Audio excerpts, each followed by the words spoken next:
محترم سامعین کرام، حضرت مالک بن دینار رحمۃ اللہ علیہ ایک روز کسی بیمار کی عیادت کو گئے۔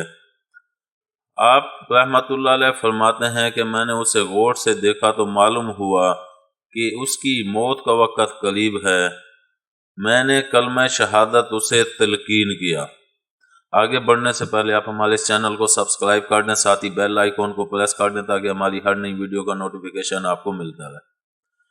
ہر چند کوشش کی اور اس شخص سے کلمہ طیبہ کہلوانا چاہا، مگر وہ سوائے اس کے اور کچھ نہ کہتا تھا۔ 10-11 پھر وہ شخص بولا کہ یہ شیخ، اے مالک بن دینار، میری آنکھوں کے سامنے اس وقت ایک آگ کا پہاڑ ہے۔ جب میں چاہتا ہوں کہ یہ کلمہ شہادت زبان سے نکالوں تو اسی وقت وہ آگ کا پہاڑ میری طرف جنبش کرتا ہے اور چاہتا ہے کہ وہ مجھے نگل جائے۔ حضرت شیخ رحمۃ اللہ علیہ فرماتے ہیں کہ میں نے اس کے ورثاء سے دریافت کیا کہ یہ شخص کیا عمل کرتا تھا۔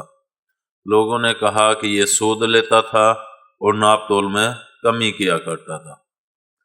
اللہ رب العزت ہم سب کی حفاظت فرمائے۔ امید ہے آپ کو ہماری یہ ویڈیو پسند آئی ہوگی۔ پسند آنے کی صورت میں لائک کریں، کومنٹ کریں اور شیئر کرنا مت بھولیں۔ ملتے ہیں اگلی ویڈیو تک۔ اللہ حافظ۔